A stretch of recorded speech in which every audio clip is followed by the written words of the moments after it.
I think what you see in that world and what I've done in my own sort of social enterprise work is the massive power of setting a big goal and how energizing that can be and how galvanizing it can be with the right sort of leadership and culture.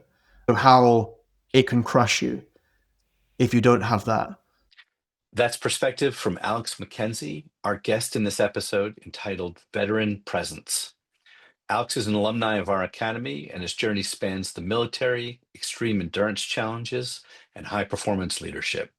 He spent most of his life operating in demanding environments where resilience, teamwork, and judgment really matter. In this conversation, we explore some key lessons and how they apply to leadership, life, and to his work coaching others in high pressure, high performance contexts. I'm Carl Tischler, and this is the Better for Having Met Them podcast. Thanks for listening. Hey, welcome to the podcast. We are delighted today to have Alex MacKenzie as our guest. And Alex, thank you so much for joining us. My pleasure, Carl. Great. And where are you joining us from? I'm joining you from a shed in my garden in the west of England. Right. And what are some of the kind of key things you have like behind you on the wall, and how have Well, you chosen to kind of decorate that shed? oh, well, it was jumping ahead in some of the stories, I think, but the map that's over my right shoulder is a place that's close to my heart. Up in the Northwest Highlands, a place called Torridon. So I spent a lot of my childhood up there adventuring. And then over my left shoulder is a little rowing boat, 29-foot rowing boat that I crossed the Atlantic in back in 2011, 2012, that Christmas. So that's a bit of what's there. The one that's just down here is the Fastnet race, which was this year's project. Yeah. Perfect. Few Great. Well, adventures. we're super excited to get into all of that. Thank you so much again for joining us. As we do from the Academy, we talk about career, so to speak, as this Yep. sort of 60-year block of time, starting, let's say, from kind of the equivalent of post-university, stretching out. And obviously there's an origin story that goes with that. What we'd like to start with, if it's okay with you, is if you just kind of talk us through starting from origins to your path thus far on this 60-year adventure. Sure.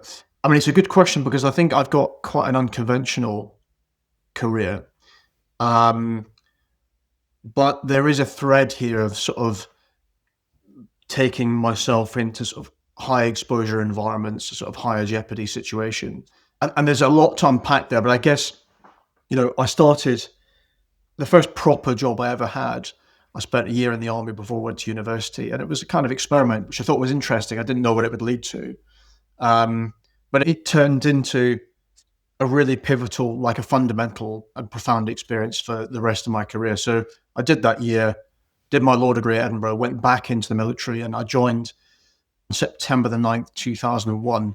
So on the third day of training, somebody said somebody had just flown a commercial aircraft into the Twin Towers, and we thought, well, this is some kind of BS story, but it wasn't, of course, as we all know. And that set up for, certainly for the military career to begin with, going into an environment where I guess a lot of the campaigns felt quite different from how they'd done in the past. Insurgent type and counterterrorism type roles rather than conventional warfare. And a lot of the rules felt different, and things which perhaps had applied in the past didn't apply so well then. So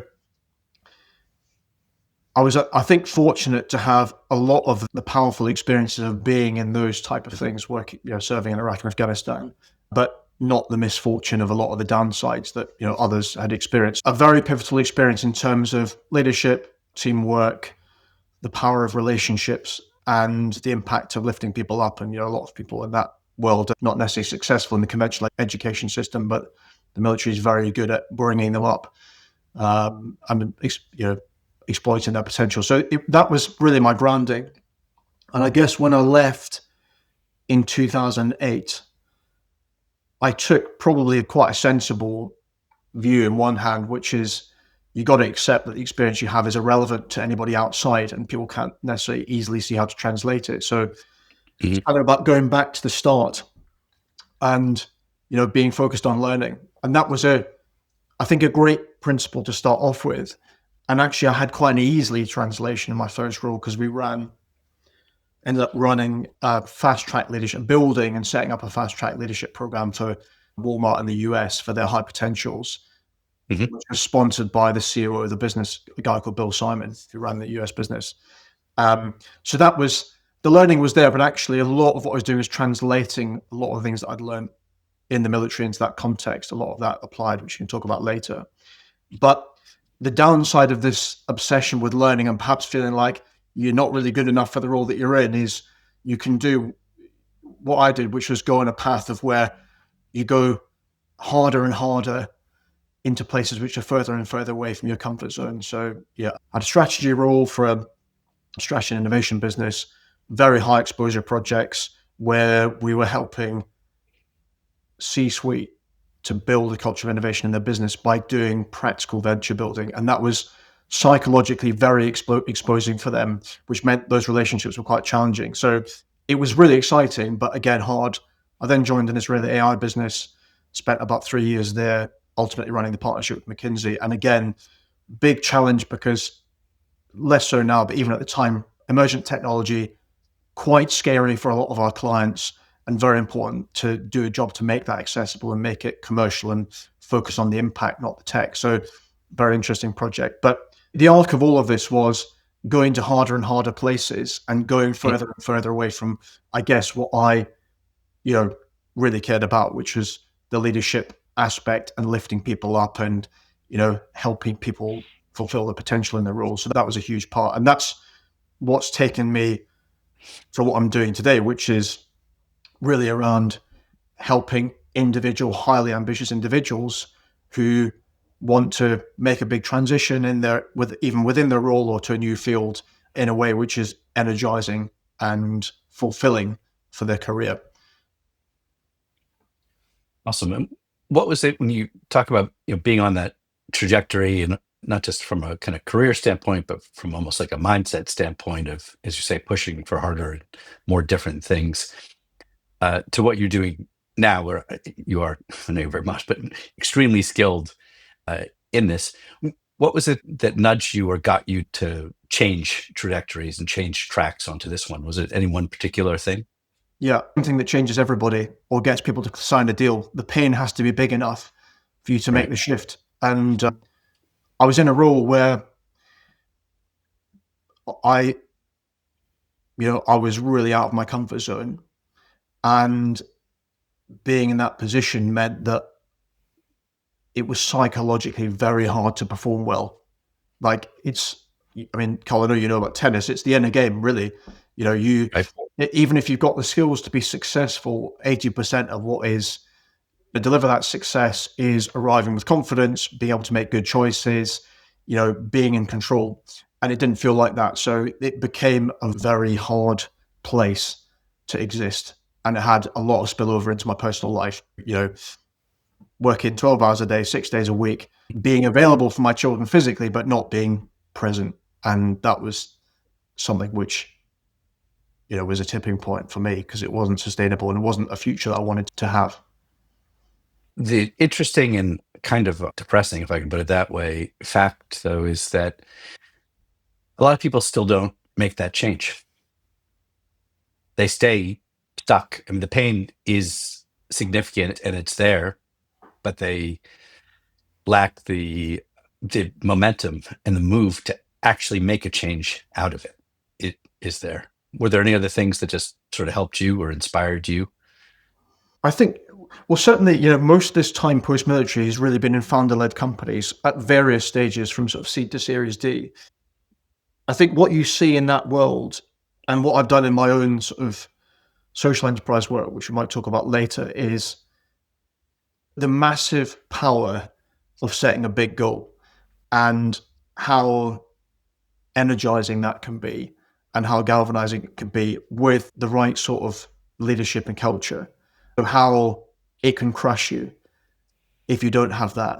If I think about people that are really excellent and have really had a kind of consistent track record of setting these big audacious goals, but then making them happen and understanding that calibration, I really do think of you. And I guess my first question would just be on that, like even going all the way back to your childhood, Hmm. how did you start on these adventures and these big goals, and then getting a team of people to go after them? I mean, it's a hard question to answer. I don't really know because it was, I guess, just part of childhood and play and just going to explore. But I suppose the thing that led me into making this sort of more of an important part of my life, within and beyond work, is like what that challenge gave me. So it was, as in, it's a win-win. So feeling engaged and motivated by a challenge outside work, maybe better at work. And I think the times where I didn't have that was when stuff started to go wrong.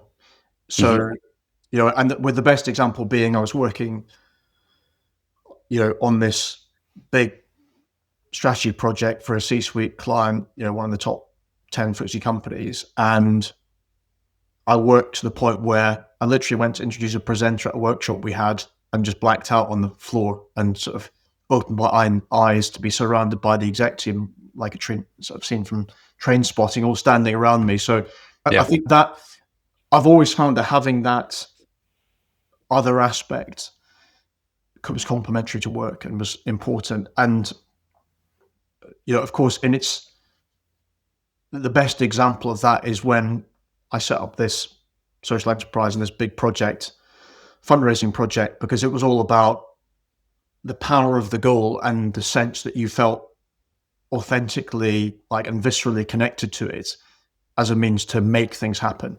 Let's delve into that. Can you Yep. start with the background and of how this all originated, and talk us through it? It's just an amazing, fantastic story. Yeah, but so the headline story is pretty simple. I'd had a pretty high adrenaline career in the military. I'd left, was working consulting, slightly sort of itchy about what do I do next to keep the adventure alive in my life as a whole. And a friend and I spoke about, well, why don't we row the Atlantic? And it began as a project for us. But we thought, well, we could raise some money on the side. A friend of ours had just been severely wounded in Afghanistan at that time. So we thought we could raise some money. And then really something quite profound happened because it morphed into this huge fundraising campaign, which happened to be powered by the expedition. And that meant that we had to think very carefully about sponsorship, corporate partners, media, fundraising strategy, and also storytelling. So the big things that we did as a result of that shift was we went aggressively after big corporate people, and we used our network to get us as high and wide as we could. So we did deals with News International, Diageo, BP. Yes. Yeah. Mhm. We did a media partnership with ITN. But perhaps most importantly, we realized that we would never be an interesting story. But if we were able to bring the story of the injuries that people had faced to life and that there could be a life beyond, that could be powerful. So we recruited 4 guys who'd been severely wounded in Iraq and Afghanistan. I mean, amazingly, we had to run a selection process because more people wanted to do it than could. We got down to our last 4 and we couldn't choose. So we said, well, maybe instead of taking 2, we'll take everybody. And that was the start point for us to physically go and do the crossing. And there's a friend of mine who was a professional journalist who helped with all the media. He said, what we need from this project is a succession of disasters which ends in success. And that's what we got. So we had a lot of problems, but it helped us raise the profile. It helped us to engage the public, helped us to raise money. And ITN, who we work with, they said normally a project like this will get 2 or 3 bites at the cherry on News at 10, and I think we had 17. That was luck, but it helped us. In the end, Right. we raised 1.3 million for service charities, and that was a goal that we debated intensely about whether it was the right number. My view was we need to really have something extremely big, whereas Ed, who I did it with, was like, well, what's the calculus to get to 500K? Can we explain it now? But neither is better than the other, but I think in the end, we're having a big target, I think probably helped us to be more focused about what we could do with this project. And the organization is Road to Recovery. Yes, sorry, Road to Recovery. That was the name of the project. Yep. And there's a great book about it. I've read it myself. It's a fantastic book. And as Alex was saying, for a sort of civilian, to put it that way, someone who's not going to row the Atlantic kind of no matter what, to be reading it, you always assume there's going to be challenges, but wow, did you guys have a lot of challenges, like birds hitting rowers and rudders and all kinds of things? Was Well, it in that way way more challenging than you thought? yeah, a lot more. Well, there's two things that can end your crossing. It's your water maker breaking, which produces drinking water from desalinated seawater. There's your rudder breaking, and both of those things happen to us. But we're still able to complete, which is, a miracle, really. Extraordinary. And that Atlantic crossing, and it has led to a number of other related social enterprises as well, hasn't it? Well, so one of the guys I rode with, Neil Heritage, he was one of the earliest sort of severely wounded survivors. So he was by a suicide bomber in Iraq in 2004, I think, from memory. He was standing behind the open door of an armored vehicle, so the bomb just cut his legs off, basically. And he, extraordinary character. He went on to climb the Matterhorn and also, to do a number of other sort of pretty impressive expeditions. But he was someone who used that experience to lift a lot of other people from his own network. So he set up a charity called Climb to Recovery.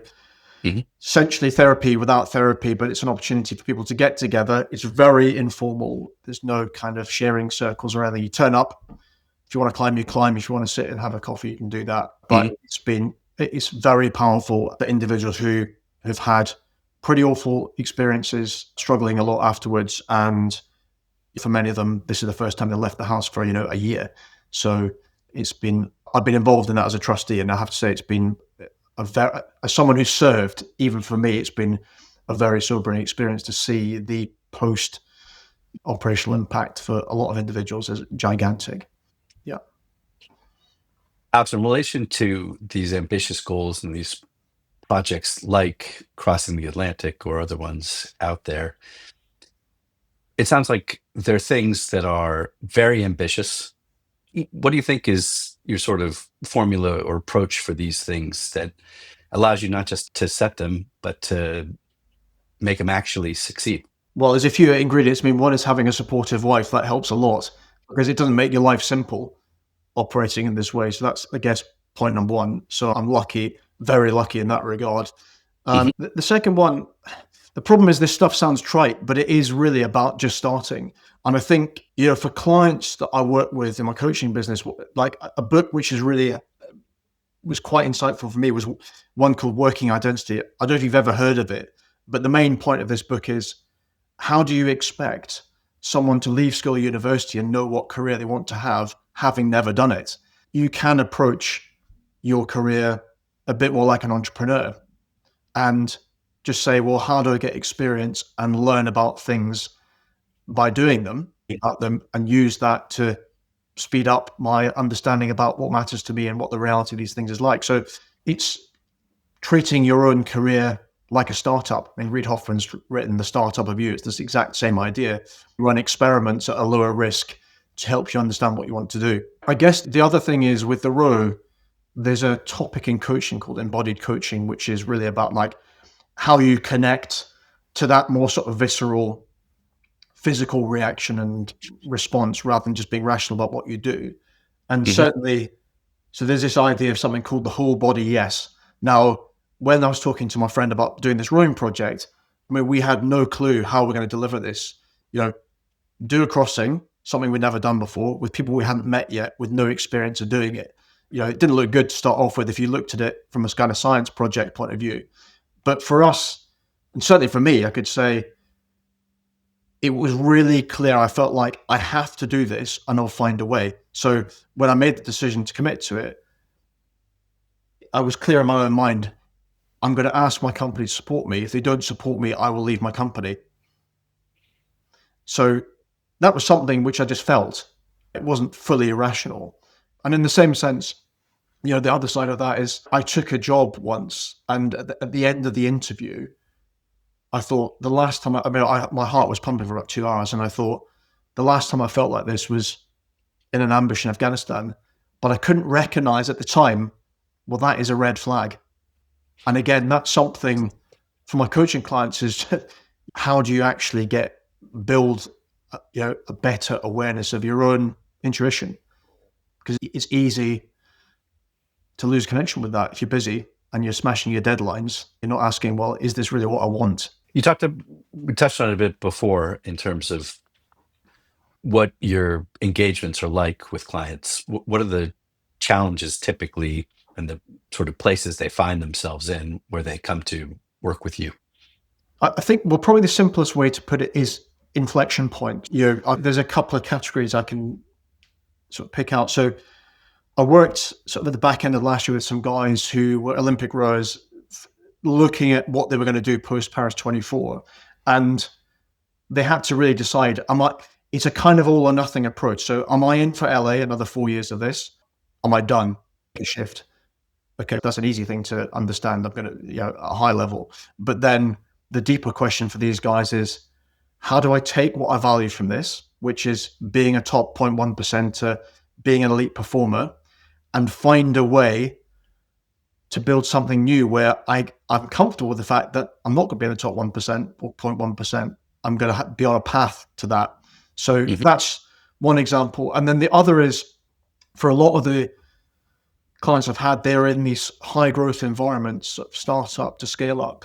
And you have a lot of people I'd call accidental managers, or the military would call someone who's got a battlefield promotion. Your boss is dead, you're in charge now. So for that audience, the accidental manager, it's how do I, I'm on the exec now of this company, and I was an individual contributor 5 years ago. What does good look like? How do I perform? What mode shift do I need to make? And these are, again, intellectually simple to understand, practically hard to do. That inflection point is a theme for a lot of my clients. Yeah, super cool. And in terms of like engagements, are you focusing on like navigating a specific thing, or do you tend to also work with people for more extended periods of time as well? I mean, I've got a range of engagements. I think and this is something I'm exploring myself. So I think there's sort of default behavior in coaching, which is you do a 6-month engagement with one 60 or 90-minute session a month. I think that's quite driven by the corporate coaching environment and the way their expectations. With my own coach, we do a session every 2 weeks, over a protracted period. And, we've been working together for quite a long time now. So I think it depends on the individual. I mean, ultimately, the people who get the most from this type of work are highly committed. And if they're committed, then, they're likely to have a big goal, which they want support to keep the focus on. Got it. Going back to some other adventures of yours, more recent, and it's great. I mean, I feel like every time sort of post your graduation from the course that we're connecting, there's some other incredible adventure happening. The most recent one, I guess, was Fastnet. Could you tell us a bit about first what the race is and what your experience was on that? I'll do a pretty bad job of explaining it, which is probably useful context for this. So I'm not a sailor. I've done some sailing, but I've got friends who are very keen sailors, and they said, we've got a once in a lifetime opportunity to do the 100th anniversary of this race. It's one of sort of 4 global blue ribbon events in sailing. It's about 700 miles. You sail from the Isle of Wight to Fastnet Rock, which is in the south coast of Ireland, Cherbourg in France. And it's a hard race. The winners do it in about 24 hours. Most of the rest take 4, 5, 6 days to complete. For me, it was a great experience. It was fully out of my comfort zone. I was probably in survival mode for the best part of the first couple of days. I think it was probably a clear reminder for me that I was able to say, this is where I'm going to add the most value in this, which is actually, I'm not going to be helming a boat at 3 o'clock in the morning, so that will be unsafe, but I can lift and shift gear in and out of the locker, do sail changes, all that kind of stuff. But I think, it was definitely an environment where the stakes were pretty high and quite exposing. So that to me is probably somewhere where I was most out of my comfort zone, but I found a niche which worked for me, and it was a phenomenal experience to be part of it. Great. Alex, when you think about adventures like this, what do you think the first one was that you had in your life? Like when you were growing up, were you off on adventures like this, the equivalents of fast nets as a kid on a bike or something? Or Yeah, I mean, we'd be outdoors a lot, and my dad would take us and we'd sort of climb up a mountain and stay in a hut somewhere. And I think it's interesting. I was thinking about a childhood friend of mine. We used to go climbing together and so on. And I had a call with him a few months ago. Not spoken for a while. Like, how are you getting on? What are you up to? And he's now a 3-star general in the Marines. It's amazing how quickly things have moved on. But I think a lot of us had this kind of adventurous, freedom when we were younger, and it was really like something quite special to have in your life. And it's impacted, I think, this sense that a need to keep the adventure alive in whatever you're doing, work or play. So it's been pretty profound from that point of view. do you think there's similar opportunities for kids growing up today? The way the world has just sort of moved on? I suppose my observation would be that from my sort of coaching point of view, there's a lot of clients who feel a sense of uncertainty and vulnerability, for example, in the employment environment. I think that does translate also a bit into how some parenting can work, because people understandably want to protect their children, and they might be more cautious. So it depends. There's big cultural differences. I've got friends in Norway whose children got a climbing harness on before they can walk. And then, Mm-hmm. friends over here who maybe drive the child everywhere and,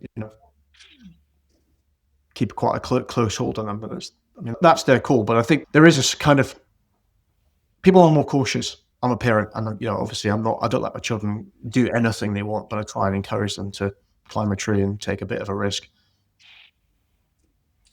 Yeah, it's funny to think about things like that.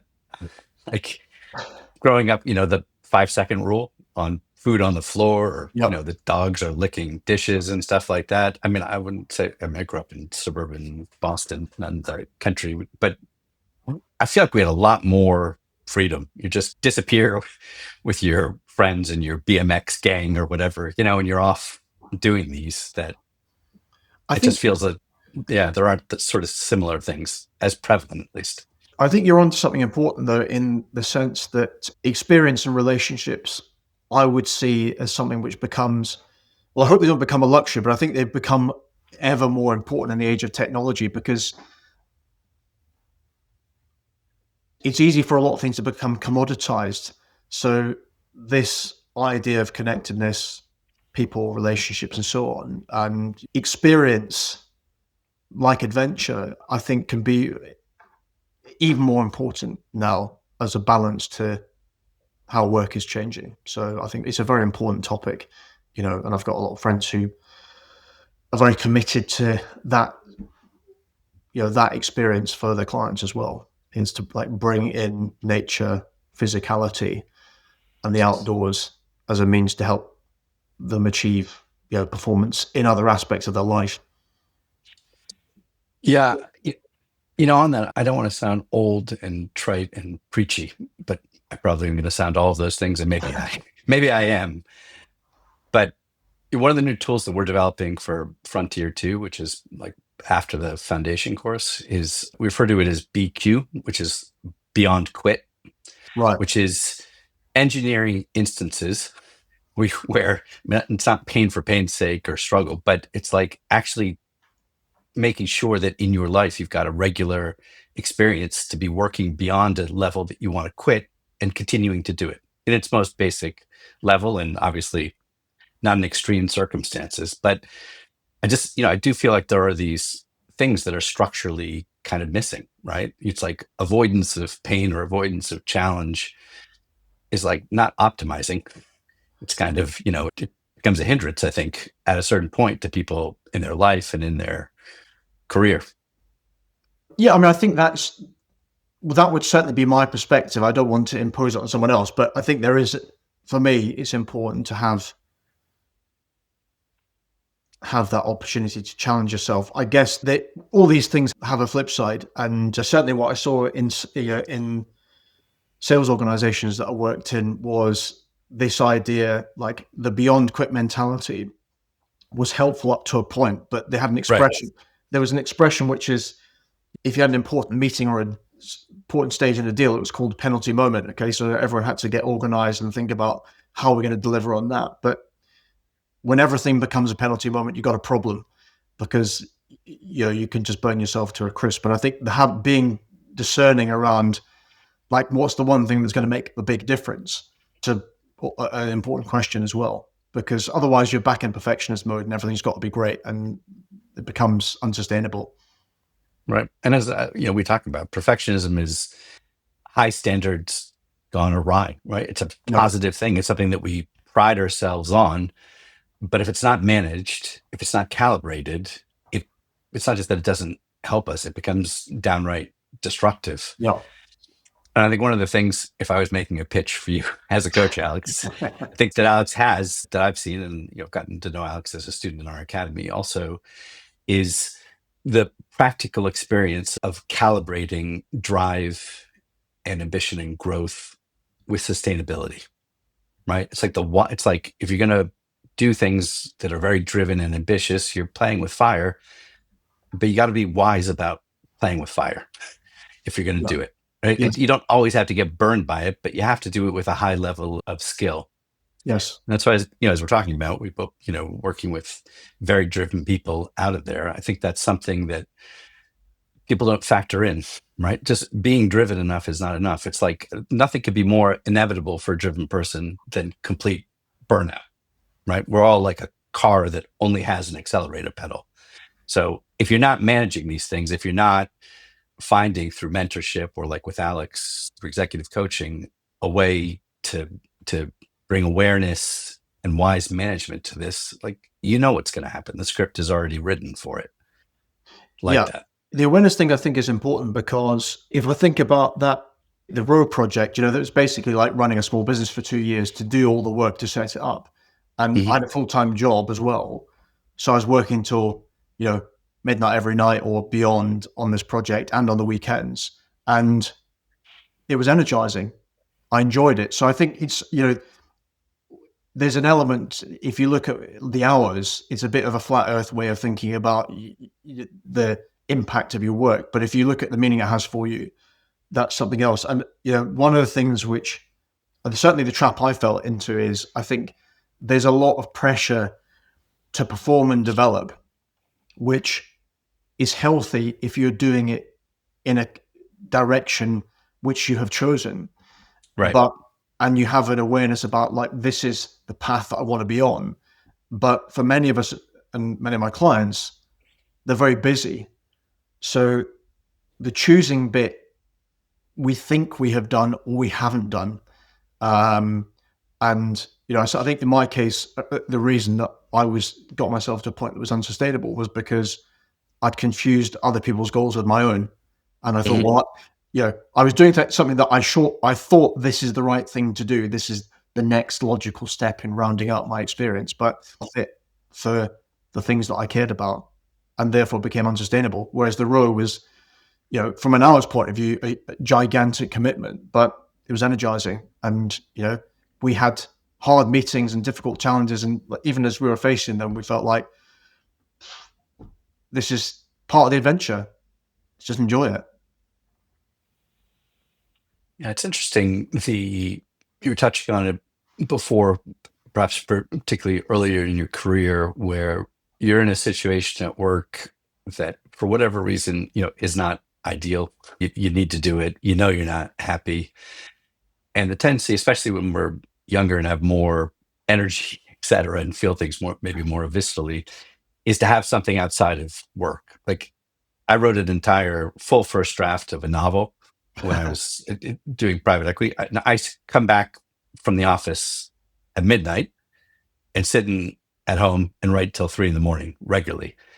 And while that's 3 less hours of sleep, to your point, those were 3 hours I felt the most alive and I enjoyed the most out of it.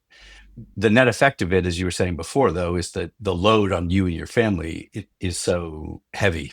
And I Yes. think there is perhaps this thing that, hey, these adventures or these other initiatives, like, they do or again, on a personal basis, but they have a place on an ongoing thing. But when you can converge so that your day job is really fundamentally something that you enjoy and that you're locked into, maybe that need to have a separate thing on the side sort of disappears or changes to a different level.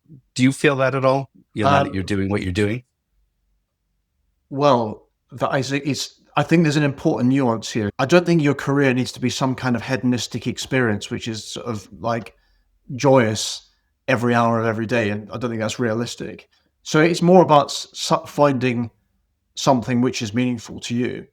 And also, I think it's very easy to get caught up into these sort of sound bites of, you need to find yourself and know yourself, but which I agree with to an extent. But the way that you know yourself is by getting on the journey and breaking some stuff. So, Yeah. and that the self knowledge is the reward at the end of the journey, or further down the line at least. But so and also I think I don't think it's an either or choice. I think it can, as was my experience. I think if I had something really important to me outside work, particularly I found this for me in my case, having physical challenges, it may be better at work because guess what? If I've got to do something which is sufficiently physically challenging that I've got to do a lot of preparation for it, well, I'm probably not going out drinking every night, which I might be otherwise. I'm probably thinking a bit more about my diet. I'm probably a bit more alert. I Yeah. probably make better decisions when I'm at work. So I think they can be very much complementary if you have the right balance. Yeah, absolutely. So, Alex, in terms of just your own journey and where you're at now, what was it that attracted you and brought you to the academy, and kind of what did you find out of the experience of being a student? Yeah. I mean, the thing that brought me to the academy was like so many things, good things that have happened in my life is just total luck. Because I spoke to someone who we both know, Dick, and he said, you should meet Carl. And then it just happened kind of organically from there. We spoke a few times and then eventually I got involved. It was luck. That's the answer to your first question. How did I get connected? Although I would say, obviously my mode is like a lot of entrepreneurs is create your own luck. So I talk to people, I stay connected to people in my network. I make an effort with that because I'm interested and sometimes it leads to stuff. I'm not doing it on a transactional basis. So I think that there was luck, which I probably created some of myself. And in answer to your question about the benefits, the thing that really resonated most for me was this idea about, and it connects to everything we've been discussing so far, is this idea of being the CEO of yourself, and specifically what the description of that being, if you manage your personal life in the way you manage if you manage your professional life in the way that you manage your personal life, you would find yourself. And I mean, that to me was an absolute summary of a point I'd got to where I thought I was abandoning every other aspect of my existence to try and survive and or thrive in a role. And, it's absolutely not a way of living. So I think that bit, I'm connected to that, being disciplined about reinforcing and understanding your intention. So sitting down every week and just being intentional about where did I say I want to get to? Where am I now? Across personal and professional life. It's disarmingly simple, but I think really important. And as we said before, I think most people just don't have that habit. They're on the conveyor belt for a load of legitimate reasons. They're busy, they've got bills, they've got responsibilities, but you can be 5 years down the line before you think, is this where I want to be? Cool. Alex, on the topic of people that have come into your life and on this theme of making your own luck to a large Mm. extent, who are some of the individuals that have been pivotal to you in your life, and in what capacity have they done so? Well, somebody I mentioned before, Neil, who I rode with, I think he's been just an incredible role model to me for someone who has really made a clear choice about how they can create a great future despite some pretty difficult circumstances. And one that is, Neil is someone who, he's lost both his legs above the knees. He's rode the Atlantic. He's climbed the Matterhorn. He set up this climbing charity to support other people who are struggling mentally, not just physically, service. And he's pretty much invisible on the website. He doesn't want any credit. He's very focused on, sharing the benefits of the type of experience he has had with others. And, you would never know he had any difficulties in his life. So I think that's incredibly admirable. So I was laughing because when we did the row, we're rowing for about 7 weeks. And when we finished, I said, I felt awful. I felt seasick for the first 2 weeks. And he said, oh, I felt seasick the whole way, but he'd never mentioned it. He just got on with it. Yeah. Amazing. Yeah. Amazing. And what would you say are some of the sort of best bits of advice or guidance you've kind of had along the way? I think probably the most significant one was this idea. When I worked in the strategy and innovation company, we did very exposing sort of work where we literally do venture building, everything from customer needs analysis, testing, feedback, building out prototypes, like very quickly. It was very exposing, but it was all about like, how do you take this entrepreneurial approach? And instead of asking, how do you make things better? You ask, well, how do we do things differently? And like, you set a different bar.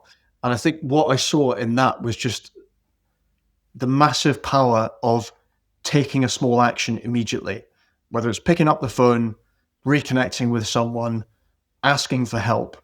Like, I think that idea of, because it's very easy if you have an academic background and you have a bit of perfectionism to think, I need to know more. I've got to do more homework. And I think there's so much power in just finding a targeted way to try stuff and therefore get feedback from the other person, from your own experience of what did I learn from doing this.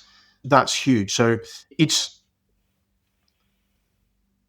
I guess I would describe it as this idea that you don't look for the bridge, you build it yourself, and you have a high level of ownership in terms of saying, I've talked to friends of mine who've been thinking about career shift. I always say to them, work out what you want and go and speak to people regardless of whether they've got a job or not. Because if you've done your homework, you're already, if you've done a decent amount of homework, you differentiate yourself from 90% of the market. And then if you ask, is this it seems like this is something that matters to you, do you want help with it?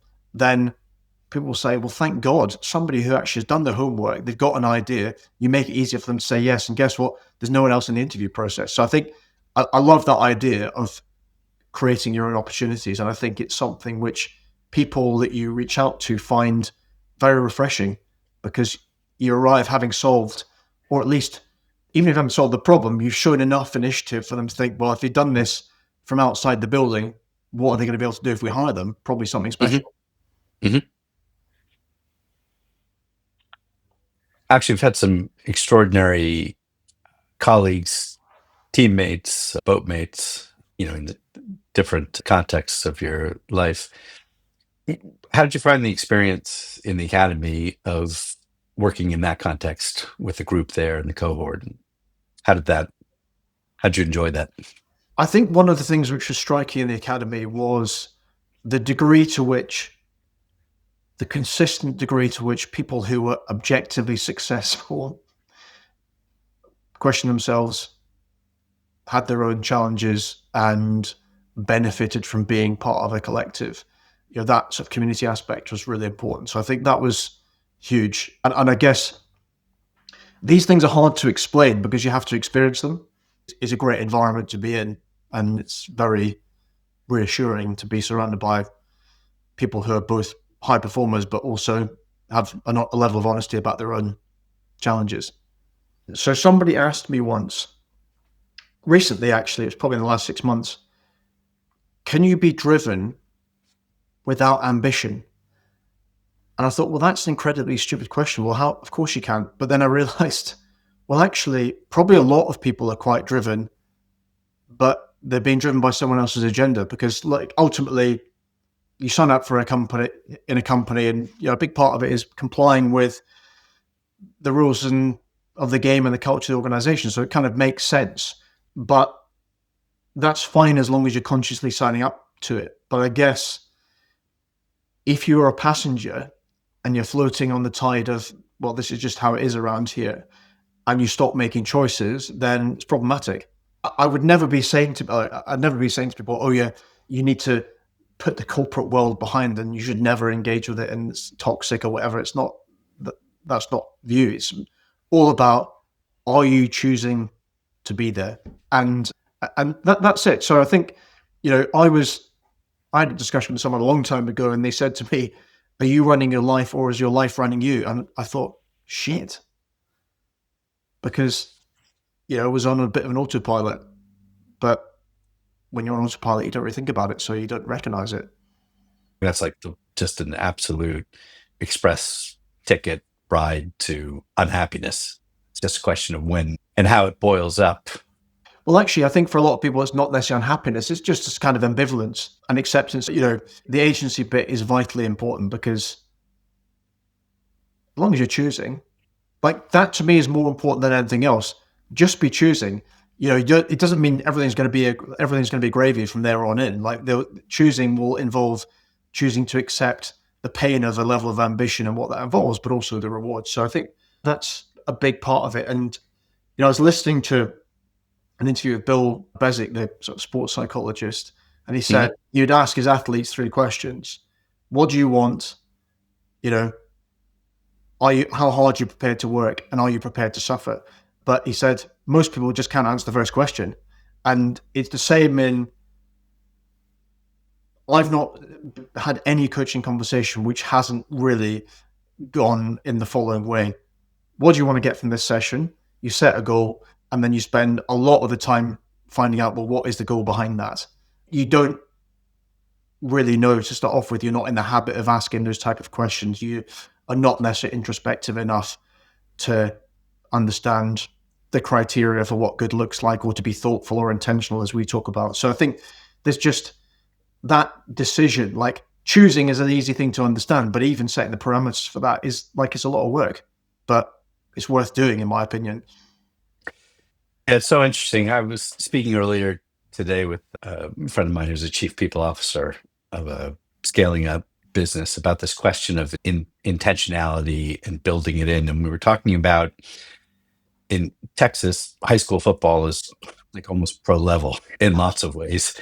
And I've always found it like really interesting, just also from a sports and performance psychology standpoint, to learn from what these high school coaches are doing. And remember one of them, I can't remember exactly which high school it was in Texas, but they had this thing that every year at the beginning of the season, no one, even if you were the captain, if you were all American, all state, whatever it was, everyone started with white t-shirts Right. and no lockers, and you had to re-interview and re-perform to get your job, Yeah. which is effectively, talented people are always going to do that in a sense, but the point of it was to embed an intentional opt-in and re-intentionality to it. It's like it's the opposite of that would be like the idea of like tenure.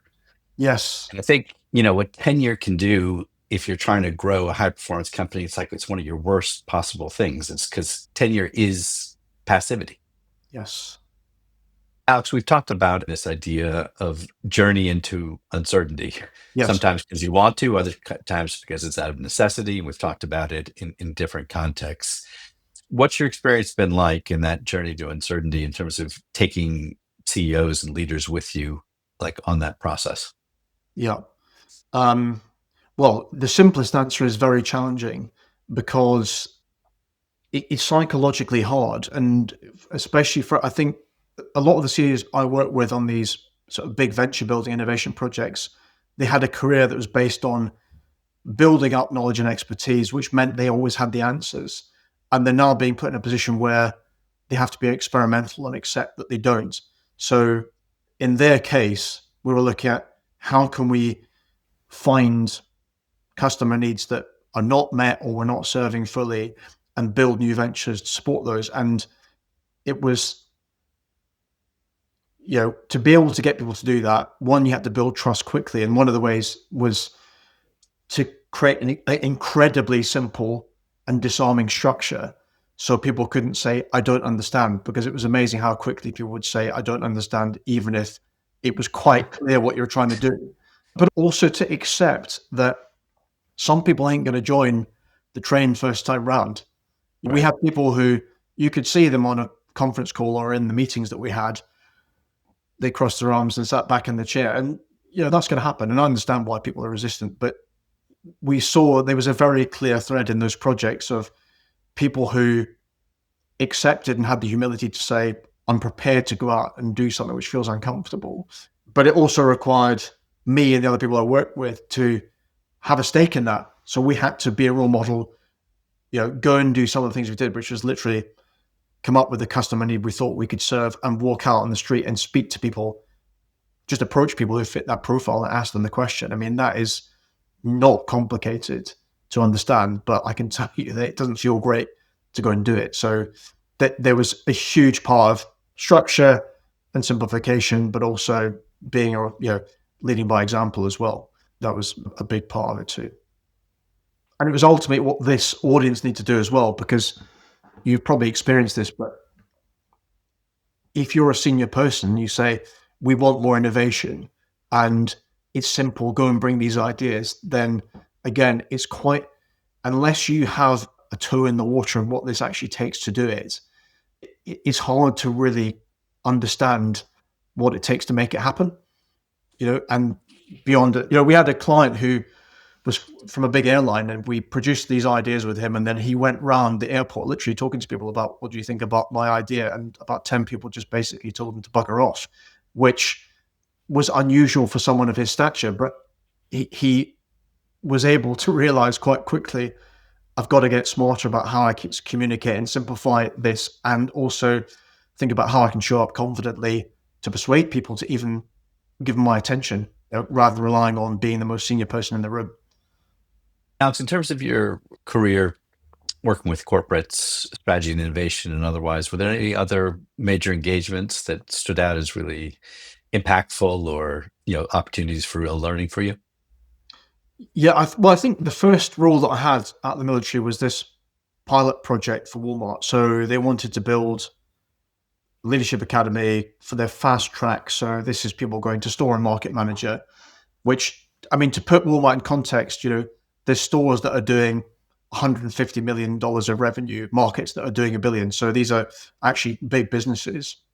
And the sponsor of the project was a guy called Bill Simon, who was a former carrier pilot in the US Navy and then had a very successful career. And I think it was interesting to me because when we were brought into he saw the value of the way that the military had developed top talent and wanted to bring that into Walmart. And for me, as a first role outside the military, I was questioning what value I could add, but I saw quite quickly that the big challenge that he'd identified was this disconnect between training and operational impact, Right. and a sense that had become a bit too cultivated and neat and tidy with great learning design, but failing to answer the question, what is the business problem we're solving here?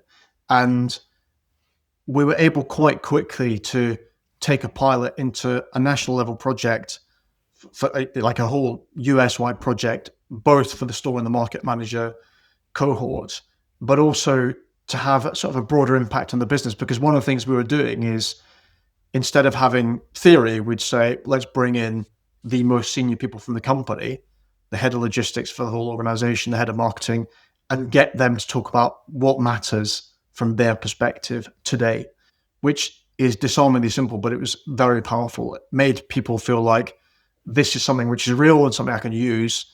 Whereas the previous training, they felt like, I've got to tick this box, but it's not helping me with anything.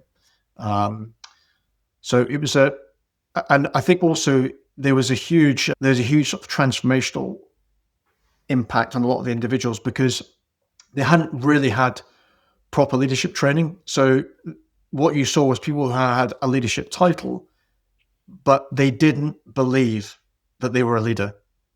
They didn't see themselves through that lens. So they were not really performing at their best because they felt like an imposter or didn't really know what was expected or what good looks like. So it was a really powerful experience to be part of. And again, just like the time I spent in the military, to see someone shift how they saw themselves and how that could be positive for them, but also for the people who or within their own organizations as well. In terms of people who inspire you, whether it's books or podcasts, what are some of the things that you're regularly listening to, bringing in? Well, I listen to a lot of comedy, so I'm not sure if it's necessarily inspirational. It's more of an escape. But someone I was at university with who I think is just a really fun, down to earth person who's got quite an inspiring story is a guy called Al Humphreys, and he's been. I mean, he's a very good example of just get things done, just go and try something. So he left university. He thought, I don't really want to have a regular job. So what shall I do instead? I'll ride my bike around the world. That'll be fun. So he set off from Yorkshire, and he hadn't really got a plan either. So he set off on his bike from Yorkshire. He got to Calais, and he said he wasn't really sure exactly what he was going to do or how he was going to do it at this stage. And he met two Australians on the ferry, and they said, "What are you doing?" So he said, "I'm cycling around the world," and they laughed at him. So he said, "Right, well, I bloody am now." And he went off and did that. But the reason, and he's done a lot of other adventures like this. It was an amazing story, but he's done a whole series of other adventures, and he's very much about like the accessibility of adventure. You don't need to go to the South Pole.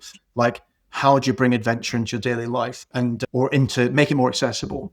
And he set up this project called Micro Adventures. And the strap line was pretty simple. It's like, you're busy from 9 to 5, but what are you doing from 5 till 9? You can ride your bike into the woods, sleep in the forest, do something like that.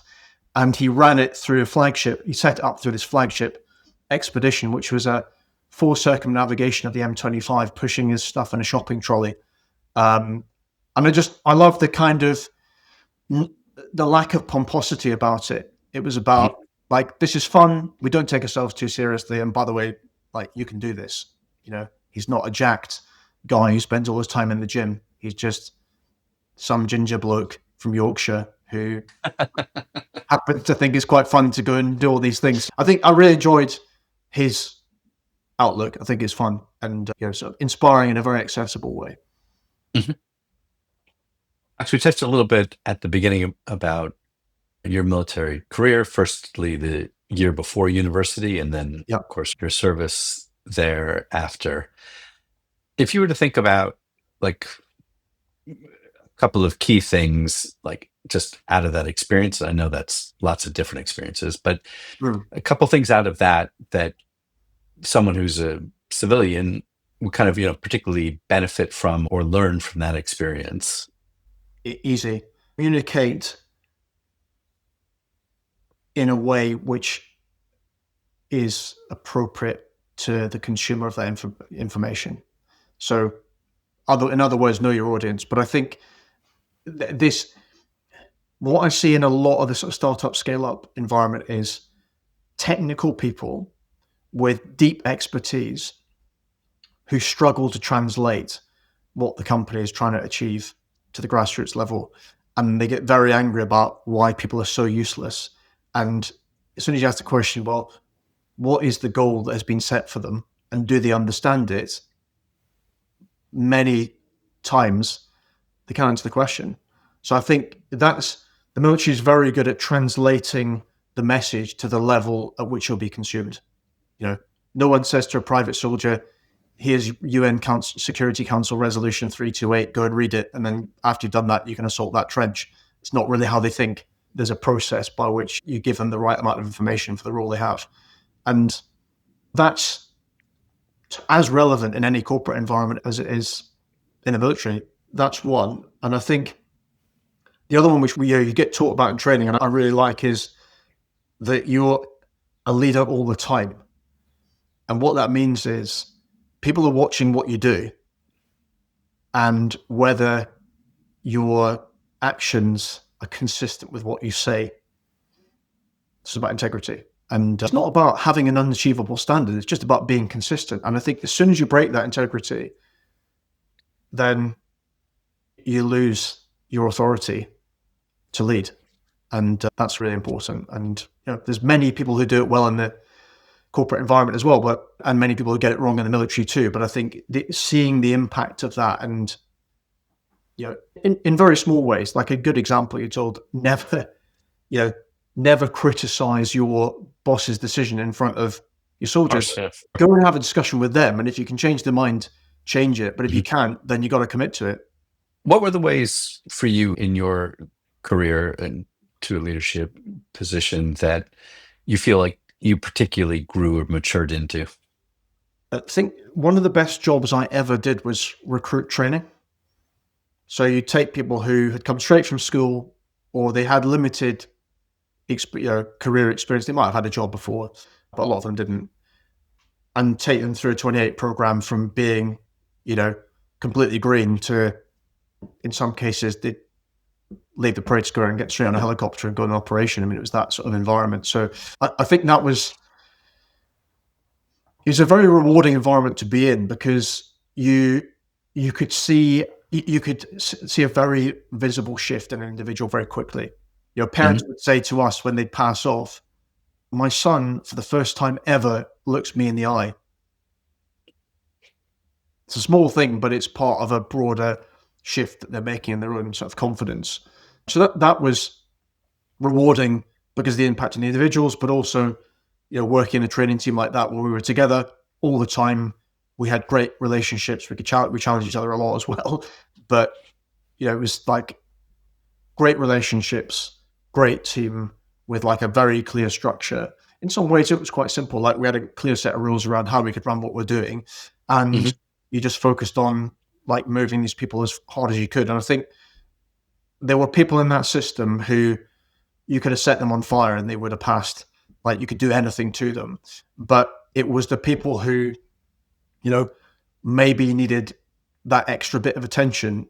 I think that was really where you saw that was the leadership challenge. You're not going to let everybody through, but like you also have a rule. If someone's failing, you got to start with, have I done everything I can to make sure they get to the right point to be successful? So Mhm. that was huge. Great, Alex. And how can people find you on LinkedIn? Oh, you can just search my on LinkedIn. It's just Alex-J-MacKenzie, MacKenzie. Great. Alex, thanks so much for your time. It was a pleasure, as expected. It's always fascinating conversations with you. I just can say from a personal standpoint, getting to know Alex is in the academy and otherwise, it's a pleasure. And if you've got that drive and that desire to go through that journey into uncertainty and thinking about what's next, Alex really is an excellent person to do it with. That's no commissions, no referral fees. That's just my honest personal experience, and really do highly respect and recommend his work if that speaks to you. That's very kind of you, Carl. Thank you. And it's been a pleasure to be with you. So thanks very much.